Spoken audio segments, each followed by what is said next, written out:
ಈಗ ನಾನು ಬರ್ಕೊಂಡಿದ್ದೇನೆ. ನಂತರ ಇವಾಗ ಪ್ರೈಸನ್ನು ಹಾಕಬೇಕಾಗುತ್ತೆ. ಸೊ ಇವಾಗ ನಾವು ಲೊಕೇಶನನ್ನು ಬಿಟ್ಟು ನೋಡ್ಬೋದು. ಅಲ್ಲಿ ಲೊಕೇಶನ್ ಅಂತ ಇದೆ, ಅದರ ಮೇಲೆ ಕ್ಲಿಕ್ ಮಾಡಿಬಿಟ್ಟು ಲೀಸ್ಟ್ ಆಗಿದೆ.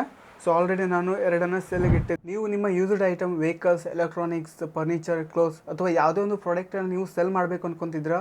ಓಕೆ, ಹಾಗಾದರೆ ಈ ಒಂದು ವಿಡಿಯೋ ನಿಮಗಾಗಿ. ಫೇಸ್ಬುಕ್ ಮಾರ್ಕೆಟ್ ಪ್ಲೇಸ್ ಅಂದರೆ ಫೇಸ್ಬುಕ್ ಒಳಗಿರುವ ಒಂದು ಫ್ರೀ ಪ್ಲ್ಯಾಟ್ಫಾರ್ಮನ್ನು ಯೂಸ್ ಮಾಡಿಬಿಟ್ಟು ನೀವು ನಿಮ್ಮ ಪ್ರಾಡಕ್ಟ್ ಅಥವಾ ಐಟಮನ್ನು ಸೇಲ್ ಮಾಡ್ಬೋದು. ಅದು ಮೊಬೈಲ್ ಆಗಿರ್ಬೋದು, ಲ್ಯಾಪ್ಟಾಪ್ ಆಗಿರ್ಬೋದು, ಕಾರ್ ಆಗಿರ್ಬೋದು, ಅಥವಾ ಯಾವುದೇ ಒಂದು ಎಲೆಕ್ಟ್ರಾನಿಕ್ ವಸ್ತು ಕೂಡ ನೀವು ಇದರಲ್ಲಿ ಸೇಲ್ ಮಾಡ್ಬೋದು. ಇವತ್ತಿನ ಒಂದು ವಿಡಿಯೋದಲ್ಲಿ ನಾನು ನಿಮಗೆ ಫೇಸ್ಬುಕ್ನಲ್ಲಿ ಯಾವ ರೀತಿ ನಿಮ್ಮ ಒಂದು ಯೂಸ್ಡ್ ಪ್ರಾಡಕ್ಟನ್ನು ಸೇಲ್ ಮಾಡೋದು ಅಂತ ಇವತ್ತಿನ ಒಂದು ವಿಡಿಯೋದಲ್ಲಿ ತಿಳಿಸ್ಕೊಡ್ತಾ ಇದ್ದೇನೆ. ಹಾಯ್, ನಾನು Tulsidas tech in second YouTube ಚಾನಲ್ಗೆ ಸ್ವಾಗತ. ಓಕೆ, ಇವಾಗ ನಾನು ನಿಮಗೆ ಸ್ಕ್ರೀನ್ ಮೇಲೆ ತೋರಿಸ್ತೇನೆ, ನೀವು ನೋಡ್ಬೋದು ಇವಾಗ. ಸೊ ಇವಾಗ ನಾನು ಫೇಸ್ಬುಕ್ಕನ್ನು ಓಪನ್ ಮಾಡ್ಕೊಳ್ತೇನೆ. ಸೊ ಇವಾಗ ಫೇಸ್ಬುಕ್ಕನ್ನು ಓಪನ್ ಮಾಡ್ಕೊಂಡಿದ್ದೇನೆ. ಓಪನ್ ಮಾಡಿಬಿಟ್ಟು ಇವಾಗ ನಾವು ಮಾರ್ಕೆಟ್ ಪ್ಲೇಸ್ ಅನ್ನೋ ಒಂದು ಆಪ್ಷನ್ಗೆ ಬರಬೇಕಾಗುತ್ತೆ. ಸೊ ನೋಡ್ಬೋದು, ನನಗಿಲ್ಲಿ ಮಾರ್ಕೆಟ್ ಪ್ಲೇಸ್ ಈ ರೀತಿಯಾಗಿ ನನಗಿಲ್ಲಿ ತೋರಿಸ್ತಾ ಇದೆ, ನೋಡ್ಬೋದು. ಸೊ ಇಲ್ಲ ಅಂತಂದರೆ ನೀವು 3 ಡಾಟ್ ಮೇಲೆ ಕ್ಲಿಕ್ ಮಾಡ್ಕೊಳ್ಳಿ. ಕ್ಲಿಕ್ ಮಾಡಿಬಿಟ್ಟು ನೋಡ್ಬೋದು, ನಮಗೆ ಇಲ್ಲಿ ಮಾರ್ಕೆಟ್ ಪ್ಲೇಸ್ ಅನ್ನೋ ಒಂದು ಆಪ್ಷನ್ ಇದೆ, ಅದ್ರ ಮೇಲೆ ಕ್ಲಿಕ್ ಮಾಡ್ಕೊಳ್ಳಿ.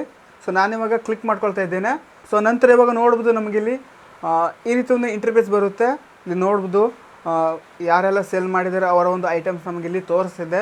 ಸೊ ಇಲ್ಲಿ ನೋಡ್ಬೋದು, ನಮಗೆ ಸೆಲ್ ಅನ್ನೊಂದು ಆಪ್ಷನ್ ಇದೆ, ಅದ್ರ ಮೇಲೆ ಕೂಡ ಕ್ಲಿಕ್ ಮಾಡ್ಕೊಳ್ಬೋದು. ಅಥವಾ ಪ್ರೊಫೈಲ್ ಮೇಲೆ ಕ್ಲಿಕ್ ಮಾಡ್ಕೊಳ್ಳಿ. ಕ್ಲಿಕ್ ಮಾಡಿಬಿಟ್ಟು ನೋಡ್ಬೋದು, ನೀವು ಇಲ್ಲಿ ಯುವರ್ ಲಿಸ್ಟಿಂಗ್ ಅಂತಿದೆ, ಅದ್ರ ಮೇಲೆ ಕ್ಲಿಕ್ ಮಾಡಿಬಿಟ್ಟು ನೀವು ಆ್ಯಡ್ ಕೂಡ ಮಾಡ್ಬೋದು. ಓಕೆ, ನಾವು ಡೈರೆಕ್ಟಾಗಿ ಇಲ್ಲಿ ಸೆಲ್ ಅಂತ ಇದೆ, ಅದ್ರ ಮೇಲೆ ಕ್ಲಿಕ್ ಮಾಡ್ಕೊಳ್ಳೋಣ. ಸೊ ಇವಾಗ ನಾನು ಇಲ್ಲಿ ಕ್ಲಿಕ್ ಮಾಡ್ಕೊಳ್ತಾ ಇದ್ದೇನೆ. ಸೊ ನೋಡ್ಬೋದು, ಕ್ರಿಯೇಟ್ ನ್ಯೂ ಲಿಸ್ಟಿಂಗ್ ಅಂತಿದೆ. ಸೊ ಇವಾಗ ನಮಗಿಲ್ಲಿ ನೋಡ್ಬೋದು ತೋರಿಸ್ತಿದೆ ನಾವು ಏನನ್ನು ಸೆಲ್ ಮಾಡ್ತಿದ್ದೀವಿ, ಯಾವ ಕ್ಯಾಟಗರಿಯನ್ನು. ಸೊ ನಾವಿಲ್ಲಿ ಸೆಲೆಕ್ಟ್ ಮಾಡ್ಕೊಳ್ಬೇಕಾಗುತ್ತೆ. ಸೊ ನೀವೇನಾದರೂ ಐಟಮನ್ನು ಸೆಲೆಕ್ಟ್ ಮಾಡ್ತಿದ್ರೆ ಅಂದರೆ ಇವಾಗ ನೋಡ್ಬೋದು, ನಾನು ಐಟಮ್ ಮೇಲೆ ಕ್ಲಿಕ್ ಮಾಡ್ಕೊಳ್ತೇನೆ. ನೀವು ಇಲ್ಲಿ ಕ್ಲಿಕ್ ಮಾಡಿಬಿಟ್ಟು ಮೊಬೈಲ್, ಎಲೆಕ್ಟ್ರಾನಿಕ್ಸ್ ಏನೇ ಒಂದು ಇಲ್ಲಿ ನೀವು ಸೆಲ್ಲನ್ನು ಮಾಡ್ಬೋದು. ಓಕೆ, ಇವಾಗ ಮತ್ತೆ ಕ್ಲಿಕ್ ಮಾಡ್ಕೊಳ್ತೀರಿ. ಅಥವಾ ನೀವು property for sale or rent ಕೂಡ ಕೊಡ್ಬೋದು ನೀವು ಇಲ್ಲಿ. ಇವಾಗ ನಾನು ವೆಹಿಕಲ್ಸನ್ನು ಕ್ಲಿಕ್ ಮಾಡ್ಕೊಳ್ತೇನೆ. ನಾನು ಇವಾಗ ಬೈಕನ್ನು ಸೆಲ್ ಮಾಡಿ ನಿಮಗೆ ತೋರಿಸ್ತೇನೆ. ಸೊ ಈ ಒಂದು ವಿಡಿಯೋ ಜಸ್ಟ್ ಎಕ್ಸಾಂಪಲ್ ಆಗಿರುತ್ತೆ, ನೋಡ್ಬೋದು. ಸೊ ವೆಹಿಕಲ್ ಮೇಲೆ ಇವಾಗ ನಾನು ಇಲ್ಲಿ ಕ್ಲಿಕ್ ಮಾಡ್ಕೊಂಡಿದ್ದೇನೆ. ಸೊ ಇವಾಗ ನೋಡ್ಬೋದು, ನಮಗೆ ಈ ರೀತಿ ಒಂದು ಇಂಟರ್ಫೇಸ್ ಬರುವಂಥದ್ದು. ಇಲ್ಲಿ ನೋಡ್ಬೋದು, ನಮಗೆ ನ್ಯೂ ಲಿಸ್ಟಿಂಗ್ ಅಂತ ಇದೆ, ಅಲ್ಲಿ ನೋಡ್ಬೋದು ಆ್ಯಡ್ ಫೋಟೋಸ್ ಅಂತ ಇದೆ. ನಾವು ಇವಾಗ ಬೈಕ್ನ ಒಂದು ಫೋಟೋಸನ್ನು ಅಪ್ಲೋಡ್ ಮಾಡಬೇಕಾಗುತ್ತೆ. ಸೊ ನೀವು ಒಂದು ಆ್ಯಂಗಲ್ನಲ್ಲಿ ನೀವು ನಿಮ್ಮ ಒಂದು ಕ್ಲಿಯರ್ ಆಗಿರುವಂಥ ಫೋಟೋವನ್ನು ಕ್ಲಿಕ್ ಮಾಡಿ ನಿಮ್ಮ ಬೈಕ್, ಸೊ ಅದು ಅಟ್ರಾಕ್ಟಿವ್ ಆಗಿ ತೋರಿಸ್ಬೇಕಲ್ವಾ. ಸೊ ಆ ಕಾರಣದಿಂದಾಗಿ ಆ್ಯಡ್ ಫೋಟೋಸ್ ಅಂತ ಇದೆ, ನೋಡ್ಬೋದು, ಅದರ ಮೇಲೆ ಕ್ಲಿಕ್ ಮಾಡ್ಕೊಳ್ಳಿ. ನಾನು ಇವಾಗ ಕ್ಲಿಕ್ ಮಾಡ್ಕೊಳ್ತೇನೆ. ಸೊ ನೋಡ್ಬೋದು ನಂತರ ನಮಗಿಲ್ಲಿ ಮ್ಯಾನೇಜ್ ಅಂತ ಒಂದೊಂದು ಆಪ್ಷನ್ ಇದೆ, ನೋಡ್ಬೋದು, ಅದ್ರ ಮೇಲೆ ಕ್ಲಿಕ್ ಮಾಡ್ಕೊಳ್ಳಿ. ಸೊ ಕ್ಲಿಕ್ ಮಾಡಿಕೊಂಡ ನಂತರ ಇವಾಗ ನೋಡ್ಬೋದು, ನಾವು ಒಂದಿಷ್ಟು ಫೋಟೋವನ್ನು ಕ್ಲಿಕ್ ಮಾಡಿ ಇಟ್ಕೊಂಡಿದ್ದೇನೆ ನಾನು. ಸೊ ಆ ಒಂದು ಫೋಟೋವನ್ನು ಇವಾಗ ಸೆಲೆಕ್ಟ್ ಮಾಡ್ಕೊಳ್ತೇನೆ. ಸೊ ನೋಡ್ಬೋದು, ಇವಾಗ ಇಲ್ಲಿ ಸೆಲೆಕ್ಟ್ ಮಾಡ್ತೇನೆ. ಓಕೆ, ಯಾವ ಫೋಟೋ ನಾವು ಫಸ್ಟ್ ಸೆಲೆಕ್ಟ್ ಮಾಡ್ತೀವಿ, ಸೊ ಆ ಒಂದು ಫೋಟೋವನ್ನು ಕವರಲ್ಲಿ ಬರುತ್ತೆ. ಓಕೆ, ಇವಾಗ ಸೆಲೆಕ್ಟ್ ಮಾಡ್ಕೊಳ್ತೇನೆ. ಸೊ ನಂತರ ಡನ್ ಅಂತ ಒಂದು ಆಪ್ಷನ್ ಇದೆ, ಅದರ ಮೇಲೆ ಕ್ಲಿಕ್ ಮಾಡ್ಕೊಳ್ಳಿ. ಸೊ ಕ್ಲಿಕ್ ಮಾಡಿಕೊಂಡ ನಂತರ ನೋಡ್ಬೋದು, ನಮಗೆ ಇವಾಗ ಇದು ಒಂದು ಫೇಸ್ಬುಕ್ ಗ್ಯಾಲರಿಯಲ್ಲಿ ಬಂದಿದೆ. ಸೊ ಓಕೆ, ಇನ್ನು ಅಪ್ಲೋಡ್ ಆಗಲಿಲ್ಲ ಅದು. ಇವಾಗ ನೀವು ಮತ್ತೇನು ಮಾಡಬೇಕಂತಂದರೆ ಯಾವ ಫೋಟೋವನ್ನು ಕವರಲ್ಲಿ ಇಡಲಿಕ್ಕೆ ಇಷ್ಟಪಡ್ತೀರೋ ಆ ಒಂದು ಫೋಟೋವನ್ನು ಸೆಲೆಕ್ಟ್ ಮಾಡ್ಕೊಳ್ಳಿ. ಸೊ ನೋಡ್ಬೋದು, ನಾನು ಈ ಒಂದು ಫೋಟೋವನ್ನು ಸೆಲೆಕ್ಟ್ ಮಾಡ್ಕೊಳ್ತೇನೆ. ಸೊ ನೆಕ್ಸ್ಟ್ ಈ ಫೋಟೋವನ್ನು ಸೆಲೆಕ್ಟ್ ಮಾಡ್ಕೊಳ್ತೇನೆ. ನೆಕ್ಸ್ಟ್ ನೋಡ್ಬೋದು, ಸೊ ಈ ರೀತಿಗೆ ಸೆಲೆಕ್ಟ್ ಮಾಡಿಬಿಟ್ಟು ಇವಾಗ ನೆಕ್ಸ್ಟ್ ಮೇಲೆ ಕ್ಲಿಕ್ ಮಾಡ್ಕೊಳ್ತೇನೆ. ಸೊ ಕ್ಲಿಕ್ ಮಾಡಿಕೊಂಡ ನಂತರ ಇವಾಗ ನೋಡ್ಬೋದು, ಫೋಟೋ ಸೆಲೆಕ್ಟ್ ಆಗಿದೆ, ನೋಡ್ಬೋದು. ಯಾವ ಫೋಟೋವನ್ನು ನಾವು ಫಸ್ಟ್ ಕ್ಲಿಕ್ ಮಾಡಿದ್ದೇವೆ ಅದು ಕವರ್ ಫೋಟೋದಲ್ಲಿ ಬರುತ್ತೆ, ಅಂದರೆ ಅದು ಫಸ್ಟ್ ಫೋಟೋ ಬರುತ್ತೆ. ಓಕೆ, ಲೈಕ್ ತಮ್ನೇಲ್ ಥರ ನೋಡ್ಬೋದು. ಇವಾಗ ಟೈಟಲ್ ಅಂತ ಬಂದಿದೆ, ಇವಾಗ ಟೈಟಲನ್ನು ಹಾಕಬೇಕಾಗುತ್ತೆ. ಸೊ ಟೈಟಲ್ ಏನಂತಂದರೆ ಶಾರ್ಟ್ ಆಗಿರಬೇಕಾಗುತ್ತೆ. ಸೊ ನೋಡ್ಬೋದು, ಇವಾಗ ಟೈಟಲ್ ಯಾವ ರೀತಿ ಅಂತಂದರೆ ಇವಾಗ ಒಂದು ಬೈಕ್ನ ಹೆಸರು ಬರೀಬೇಕಾಗುತ್ತೆ. ನೋಡ್ಬೋದು, ನಾ ಬರ್ಕೊಳ್ತೇನೆ. Okay, Honda dream Yuga bike. So ಇದು ನೋಡ್ಬೋದು, CC ಹಾಕ್ಕೊಳ್ತೇನೆ. ಫಾರ್ ಸೆಲ್ ಅಂತ ಬರಿತೇನೆ. Okay, sell. ಸೊ ನೀವು ಗುಡ್ ಕಂಡೀಷನ್ ಅಂತಲೂ ಕೂಡ ಬರೀಬೋದು ಈ ರೀತಿಯಾಗಿ. ಸೊ ನೀವೇನು ಟೈಟಲ್ ಕೊಡ್ತಿರೋದು ನಿಮಗೆ ಬಿಟ್ಟಿದ್ದು. ಓಕೆ, ಸೊ ಈ ರೀತಿಯಾಗಿ ನಾನು ಬರ್ಕೊಂಡಿದ್ದೇನೆ. ನಂತರ ಇವಾಗ ಪ್ರೈಸನ್ನು ಹಾಕಬೇಕಾಗುತ್ತೆ. ಸೊ ನೀವು ಎಷ್ಟು ಪ್ರೈಸನ್ನು ಸೆಟ್ ಮಾಡ್ತೀರಾ, ಸೊ ಅಲ್ಲಿ ನೀವು ಬರ್ಕೊಳ್ಬೇಕಾಗುತ್ತೆ. ಸೊ ನಾನು ಇವಾಗ ಎಕ್ಸಾಂಪಲ್ ಅಷ್ಟೇ ಈ ಒಂದು ಏನು ವಿಡಿಯೋ ಮಾಡ್ತಿದ್ದೀನಿ. ಸೊ ನಂತರ ಇದನ್ನು ನಾನು ಡಿಲೀಟ್ ಮಾಡ್ತೇನೆ. ಓಕೆ, ಸೊ ಇವಾಗ ನಾನು 30 ಅಂತ ಬರ್ಕೊಳ್ತೇನೆ. ಓಕೆ, 30 ಅಂತ ಬರ್ಕೊಂಡಿದ್ದೇನೆ. ಇವಾಗ ಕ್ಯಾಟಗರಿ ವೆಹಿಕಲ್ ಅಂತ ಇದೆ, ವೆಹಿಕಲ್ ಮೇಲೆ ಕ್ಲಿಕ್ ಮಾಡ್ಕೊಳ್ತೇನೆ. ಸೊ ಇವಾಗ ನೋಡ್ಬೋದು, ನೀವು ಚೇಂಜ್ ಕೂಡ ಮಾಡ್ಬೋದು. ಮೋಟ್ರ್ ಸೈಕಲ್ ಆಗಿದ್ದರೆ ಮೋಟ್ರ್ ಸೈಕಲ್. ಇವಾಗ ನಾನು ನನ್ನ ಒಂದು ಮೋಟ್ರ್ ಸೈಕಲ್ ಆಗಿರುತ್ತೆ. ಸೊ ಅದರಿಂದ ನಾನು ಮೋಟ್ರ್ ಸೈಕಲ್ ಮೇಲೆ ಕ್ಲಿಕ್ ಮಾಡ್ಕೊಳ್ತೇನೆ, ನೋಡ್ಬೋದು. ಸೊ ನೋಡ್ಬೋದು, ಇವಾಗ ನಮಗಿಲ್ಲಿ ಓಕೆ, ಇವಾಗ ಕ್ಲಿಕ್ ಮಾಡ್ಕೊಂಡಿದ್ದೆ. ಇವಾಗ ಡಿಸ್ಕ್ರಿಪ್ಷನನ್ನು ಬರೀಲಿಕ್ಕೆ ಹೇಳುತ್ತೆ. ಸೊ ಇದು ಆಪ್ಷನಲ್ ಆಗಿರುತ್ತೆ, ನೀವು ಬರೀದಿದ್ದು ನಡೆಯುತ್ತೆ. ಬಟ್ ನಿಮಗೆ ಇದು ಬರೆದ್ರೆ ತುಂಬಾ ಯೂಸ್ಫುಲ್ ಆಗಿರುತ್ತೆ. ಅಂದರೆ ಬೈ ಮಾಡೋರಿಗೆ ಹುಡುಕ್ತಿರೋರಿಗೆ ತುಂಬ ಅಟ್ರಾಕ್ಟಿವ್ ಆಗಿರುತ್ತೆ ಆ ಕಾರಣದಿಂದಾಗಿ. ಸೊ ನಿಮಗೆ ಬರೀಲಿಕ್ಕೆ ಬರಲ್ಲ ಅಂತಂದರೆ ನೀವು ಚಾಟ್ ಜಿ ಪಿ ಟಿ ಕೂಡ ಯೂಸ್ ಮಾಡ್ಬೋದು. ಸೊ ಅಂತಂದರೆ ನೀವು ಈಗ ರ್ಯಾಂಡಮಾಗಿ ಕೂಡ ಬರೀಬೋದು. ಸೊ ಏನೇನು ಬರೀಬೇಕಂತಂದರೆ ನೀವು ಇಲ್ಲಿ ಡೀಟೇಲ್ಸ್ ಬರೀಬೇಕಾಗುತ್ತೆ, ಎಷ್ಟು ಇಯರ್ ಆಗಿದೆ, ಯಾವ ಇಯರಲ್ಲಿ ತೊಗೊಂಡಿದ್ದು, ಮತ್ತು ಯಾವ ಮಾಡೆಲ್, ಮೈಲೇಜ್, ವಾರಂಟಿ, ರೀಸನ್ ಅದಕ್ಕೆ ಸೇಲ್ ಮಾಡ್ತಾಯಿದ್ದೀರಾ. ಸೊ ನೀವು ಬರ್ಕೊಳ್ಳಿ. ಓಕೆ, ಸೊ ಇದು ಆಪ್ಷನಲ್ ಆಗಿರುತ್ತೆ. ಸೊ ಬರುತ್ತೆ, ತುಂಬಾ ಯೂಸ್ಫುಲ್ ಆಗಿರುತ್ತೆ. ಇಲ್ಲಾಂತ ಇದಕ್ಕೂ ಕೂಡ ನೀವು ಚಾಟ್ ಜಿ ಪಿ ಟಿ ಕೂಡ ಯೂಸ್ ಮಾಡಿ ನಾನು ನಿಮಗೆ ತೋರಿಸ್ತೇನೆ, ನೋಡ್ಬೋದು. ಚಾಟ್ ಜಿ ಪಿ ಟಿಗೆ ಬರ್ತೇನೆ.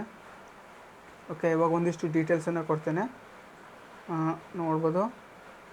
Right description for bike sale on FB market place. Okay, ಇವಾಗ ಒಂದಿಷ್ಟು ಇನ್ಫಾರ್ಮೇಷನನ್ನು ಬರೀತೇನೆ. ಸೊ ಬೈಕ್ ಹೆಸರನ್ನು ಬರ್ಕೊಳ್ತೇನೆ, Honda Dream CC. ಓಕೆ, ಇವಾಗ ಗುಡ್ ಕಂಡೀಷನ್ ಅಂತ ಬರೀತೇನೆ.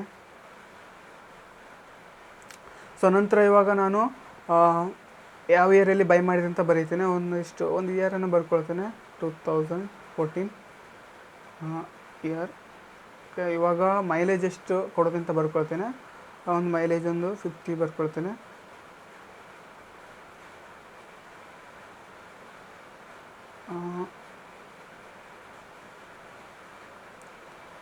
ಸೊ ಮತ್ತು ಎಷ್ಟು ಓಡಿದೆ, ಟೋಟಲ್ ಎಷ್ಟು ಓಡಿದೆ ಸ್ಪೀಡೋಮೀಟ್ರಲ್ಲಿ, ಅದನ್ನು ನಾನು ಇವಾಗ ಬರ್ಕೊಳ್ತೇನೆ. ಸೊ ನಾನು ಬರ್ಕೊಳ್ತೇನೆ. ಓಕೆ, ಸೊ ನೆಕ್ಸ್ಟ್ ಏನು ಬರೀಬೇಕಂತಂದರೆ ಇವಾಗ ಸ್ವಲ್ಪ ರೀಸನನ್ನು ಬರ್ಕೊಳ್ತೇನೆ, ಯಾತಕ್ಕಾಗಿ ನಾನು ಸೇಲ್ ಮಾಡ್ತಾಯಿದ್ದೇನೆ. ಸೊ ಇದು ಜಸ್ಟ್ ಆಪ್ಷನಲ್ ಆಗಿರುತ್ತೆ, ಅದು ನಾನು ಬರ್ಕೊಳ್ತೇನೆ. ಓಕೆ,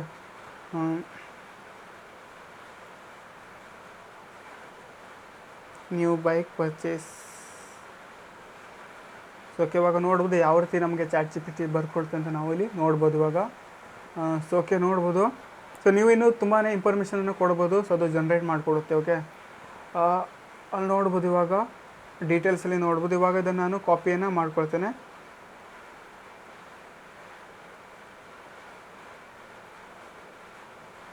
ಕಾಪಿ ಮಾಡ್ಕೊಂಡಿದ್ದೇನೆ, ಇವಾಗ ಬರ್ತೇನೆ, ನೋಡ್ಬೋದು.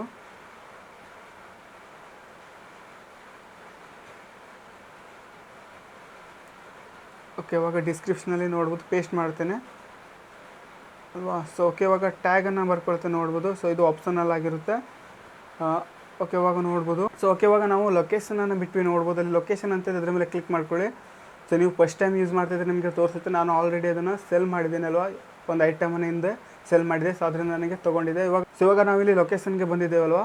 ಸೊ ಲೊಕೇಶನ್ನ ನಾವು ಇದನ್ನು ಎಲ್ಲಿಂದ ಸೆಲ್ ಮಾಡ್ತಿದ್ದೀವಿ ಅಂತ ಬರ್ಕೊಳ್ಬೇಕಾಗುತ್ತೆ. ಯಾಕಂತಂದರೆ ನಮಗೆ ಲೋಕಲ್ದಲ್ಲಿ ಇದು ಫೀಡ್ ಆಗುತ್ತೆ. ಸೊ ಯಾರೆಲ್ಲ ಬೈ ಮಾಡಲಿಕ್ಕೆ ಇಷ್ಟಪಡ್ತಾರೆ ನೋಡೋ ಅವರ ಒಂದು ಫೀಡಲ್ಲಿ ಇದು ಶೋ ಆಗುತ್ತೆ. ಆದ್ದರಿಂದ ನಾನು ಎಲ್ಲಿದ್ದೀನಿ, ಅಂಕೋಲದಲ್ಲಿದ್ದೀನಿ. ಸೊ ಅದರಿಂದ ನಾನು ಅಂಕೋಲವನ್ನು ಸೆಲೆಕ್ಟ್ ಮಾಡ್ಕೊಳ್ತೇನೆ. ಓಕೆ, ಅಪ್ಲೈ ಮೇಲೆ ಕ್ಲಿಕ್ ಮಾಡ್ಕೊಳ್ತೇನೆ. ಸೊ ತೊಗೊಂಡಿದ್ದೆ, ನೋಡ್ಬೋದು. ಓಕೆ, ಇವಾಗ ನಾನು ನೆಕ್ಸ್ಟ್ ಮೇಲೆ ಕ್ಲಿಕ್ ಮಾಡ್ಕೊಳ್ತೇನೆ. ಸೊ ಕ್ಲಿಕ್ ಮಾಡಿಬಿಟ್ಟು ನೋಡ್ಬೋದು, ಇವಾಗ ಪಬ್ಲಿಷ್ ಅಂತ ಇದೆ, ಅದ್ರ ಮೇಲೆ ಕ್ಲಿಕ್ ಮಾಡ್ಬೋದು. ಸೊ ನೀವು ಒಂದಿಷ್ಟು ಗ್ರೂಪಲ್ಲಿ ಸೆಲ್ ಮಾಡ್ತೀರ ಅಂತಂದರೆ, ಗ್ರೂಪಲ್ಲಿ ಫೀಡ್ ಆಗಬೇಕಂತಂದರೆ, ಶೋ ಆಗಬೇಕಂತ ನೀವು ಜಾಯಿನ್ ಕೂಡ ಕ್ಲಿಕ್ ಮಾಡ್ಕೊಳ್ಳೋದು. ಬಟ್ ನನಗೆ ಬೇಡ, ಸೊ ನನಗೆ ಇಷ್ಟೇ ಸಾಕು. ಅದರಿಂದ ನಾನು ಪಬ್ಲಿಷ್ ಮೇಲೆ ಕ್ಲಿಕ್ ಮಾಡ್ಕೊಳ್ತೇನೆ. ಸೊ ಓಕೆ, ಇವಾಗ ನೋಡ್ಬೋದು ಲೋಡ್ ಆಗ್ತಿದೆ. ಸೊ ವೆಯ್ಟ್ ಮಾಡೋಣ. ಸೊ ಓಕೆ, ನೋಡ್ಬೋದು, ಇವಾಗ ಲೀಸ್ಟ್ ಆಗಿದೆ, ನೋಡ್ಬೋದು. ಇವಾಗ ಯುವರ್ ಲೀಸ್ಟಿಂಗ್ ಮೇಲೆ ಕ್ಲಿಕ್ ಮಾಡ್ಕೊಳ್ತೇನೆ, ನೋಡ್ಬೋದು. ಲೀಸ್ಟ್ ಆಗಿದೆ. ಸೊ ಆಲ್ರೆಡಿ ನಾನು 2 ಸೆಲ್ಲಿಗೆ ಇಟ್ಟಿದ್ದೇನೆ. ಸೊ ನೋಡ್ಬೋದು, 2 ಸೆಲ್ಲಿಗೆ ಇಟ್ಟಿದ್ದು ನೋಡ್ಬೋದು. ಇವಾಗ ಬಜಾಜನ್ನು ಸೆಲ್ ಮಾಡಿದ್ದೇನೆ. ಸೊ ತುಂಬ ಜನ ನನಗೆ ಕಾಂಟ್ಯಾಕ್ಟ್ ಕೂಡ ಮಾಡಿದ್ದಾರೆ. ಸೊ ಅದನ್ನು ಯಾವ ರೀತಿ ನೋಡೋದು ಅಂತಂದರೆ, ನೋಡ್ಬೋದು, ಇನ್ಬಾಕ್ಸ್ಗೆ ಬನ್ನಿ. ಇನ್ಬಾಕ್ಸಲ್ಲಿ ನೋಡ್ಬೋದು ಬಂದಿದ್ದಾರೆ. ಬಟ್ ನಿಮಗೆ ಅವರು ಆಫರ್ ಕೂಡ ಮಾಡ್ತಾರೆ. ಸೊ ನಾವು ಕೂಡ ಆಫರ್ ಮಾಡಬೇಕಾಗುತ್ತೆ. ಸೊ ಬಿಡ್ ಆಸ್ಕ್ ನಡೆಯುತ್ತೆ, ಬಾರ್ಗಿನ್ ಕೂಡ ನಡೆಯುತ್ತೆ. ಅದು ನಿಮಗೆ ಬಿಟ್ಟಿದ್ದು. ಸೊ ನೀವು ವರ್ಚುವಲಲ್ಲಿ ಬಾರ್ಗಿನ್ ಕೂಡ ಮಾಡ್ಬೋದು. ಆಮೇಲೆ ರಿಯಲ್ ಮೀಟಪ್ ಕೂಡ ಆಗ್ಬೋದು. ಸೊ ಅದು ನಿಮಗೆ ಬಿಟ್ಟಿದ್ದು. ಹಾಗೆ ನಿಮಗೇನಾದರೂ ಇದನ್ನು ಕಂಪ್ಲೀಟಾಗಿ ಡಿಲೀಟ್ ಮಾಡಬೇಕಂತಂದರೆ ಇಲ್ಲಿ ನೋಡ್ಬೋದು, 3 ಡಾಟ್ ಮೇಲೆ ಕ್ಲಿಕ್ ಮಾಡ್ಕೊಳ್ಳಿ. ಸೊ ಕ್ಲಿಕ್ ಮಾಡಿಬಿಟ್ಟು ಡಿಲೀಟ್ ಲೀಸ್ಟಿಂಗ್ ಅಂತ ಇದೆ, ಅದರ ಮೇಲೆ ಕ್ಲಿಕ್ ಮಾಡ್ಕೊಳ್ಳಿ. ಅಥವಾ ನೋಡ್ಬೋದು, ನೀವೇನಾದರೂ ಎಡಿಟ್ ಮಾಡ್ತೀರ ಅಂತಂದರೆ ಎಡಿಟ್ ಕೂಡ ಮಾಡ್ಬೋದು. ಎಡಿಟ್ ಲೀಸ್ಟಿಂಗ್ ಅಂತ ಇದೆ, ಅದರ ಮೇಲೆ ಕ್ಲಿಕ್ ಮಾಡಿಕೊಂಡು ಸೊ ಎಡಿಟ್ ಕೂಡ ಮಾಡ್ಬೋದು. ನಿಮ್ಮ ಒಂದು ನೋಡ್ಬೋದು ಐಟಮನ್ನು. ಸೊ ಸೇವ್ ಮೇಲೆ ಕ್ಲಿಕ್ ಮಾಡಿಕೊಂಡ್ರೆ ನಿಮ್ಮ ಒಂದು ಪ್ರಾಡಕ್ಟ್ ಸೇವ್ ಆಗುತ್ತೆ, ಎಡಿಟ್ ಆಗುತ್ತೆ. ಸೊ ಓಕೆ, ನಾನಿವಾಗ ಡಿಲೀಟ್ ಮಾಡಿ ತೋರಿಸ್ತೇನೆ, ನೋಡ್ಬೋದು. ಸೊ ನಿಮ್ಮದೇನಾದರೂ ಸೆಲ್ ಆದರೆ ಮಾರ್ಕ್ ಆಸ್ ಸೋಲ್ಡ್ ಅಂತ ಇದೆ, ಅದ್ರ ಮೇಲೆ ಕ್ಲಿಕ್ ಮಾಡ್ಕೊಳ್ಬೋದು. ಸೊ ಇವಾಗ ಡಿಲೀಟ್ ಲೀಸ್ಟಿಂಗ್ ಅಂತ ಇದೆ, ನೋಡ್ಬೋದು. ಡಿಲೀಟ್ ಲೀಸ್ಟಿಂಗ್ ಕೊಟ್ಟರೆ ನಾನೇನು ಸೆಲ್ ಮಾಡೋಕ್ಕೆ ಸೊ ನಾನೇನು ಸೆಲ್ ಮಾಡ್ತಾ ಇದ್ದೀನಲ್ಲ ಅದು ಡಿಲೀಟ್ ಆಗುತ್ತೆ ಕಂಪ್ಲೀಟಾಗಿ. ಓಕೆ, ಡಿಲೀಟ್ ಅಂತ ಇದೆ ನೋಡ್ಬೋದು. ಅದ್ರ ಮೇಲೆ ಕ್ಲಿಕ್ ಮಾಡ್ಕೊಳ್ತೇನೆ. ಇವಾಗ ನೋಡ್ಬೋದು ಐಟಮ್ ಡಿಲೀಟ್ ಆಗಿದೆ, ಲಿಸ್ಟಿಂಗ್ ಡಿಲೀಟ್ ಆಗಿದೆ. ಓಕೆ, ಸೊ ಈ ರೀತಿಯಾಗಿ ನಾವು ಆ್ಯಡ್ ಮಾಡ್ಬೋದು, ಡಿಲೀಟ್ ಮಾಡ್ಬೋದು, ಎಡಿಟ್ ಮಾಡ್ಬೋದು. ಸೊ ಇದೆಲ್ಲ ಆದಮೇಲೆ ನಿಮಗೆ ಯಾರೆಲ್ಲ ಆ ಒಂದು ಬೈಕ್ಗೆ ಇಂಟ್ರೆಸ್ಟ್ ಇದ್ದಾರೆ, ಸೊ ನಿಮಗೆ ಚಾಟ್ ಮಾಡ್ತಾರೆ, ನೀವು ವರ್ಚುವಲ್ ಆಗಿ ಚಾಟ್ ಮಾಡ್ಬೋದು. ಸೊ ಈ ಒಂದು ಪ್ಲ್ಯಾಟ್ಫಾರ್ಮ್ ಏನಿದೆ ಫೇಸ್ಬುಕ್ ಮಾರ್ಕೆಟ್ ಪ್ಲೇಸ್, ಇದು ಬಯರ್ಸ್ ಮತ್ತು ಸೆಲ್ಲರ್ಸ್ ನಡುವೆ ಕನೆಕ್ಟ್ ಮಾಡುತ್ತೆ. ವರ್ಚುವಲ್ ಇಂದ ರಿಯಲ್ ಆಗಿ ಮೀಟ್ ಮಾಡಿ ನೀವು ವ್ಯವಹಾರವನ್ನು ಕಂಟಿನ್ಯೂ ಮಾಡ್ಬೋದು. ಓಕೆ, ಇದಾಗಿತ್ತು ಇವತ್ತಿನ ಒಂದು ವಿಡಿಯೋ. ಸೊ ಈ ಒಂದು ವಿಡಿಯೋ ನಿಮಗೆ ತುಂಬಾ ಇನ್ಫಾರ್ಮೇಟಿವ್ ಅನಿಸಿದ್ರೆ ಲೈಕ್ ಮಾಡಿ, ಹಾಗೆ ಸಾಧ್ಯವಾದರೆ ಸಬ್ಸ್ಕ್ರೈಬ್ ಮಾಡಿ. ಸೊ ಈ ಒಂದು ವಿಡಿಯೋ ಯಾರಿಗೆ ಅವಶ್ಯಕತೆ ಇದೆ ಅವರಿಗೆ ಶೇರ್ ಮಾಡಿ ಅಂತ ಹೇಳ್ತಾ ಮತ್ತೆ ಮುಂದಿನ ವಿಡಿಯೋದಲ್ಲಿ ಭೇಟಿ ಆಗೋಣ. ಅಲ್ಲಿವರೆಗೂ ಬಾಯ್, ಜೈ ಹಿಂದ್.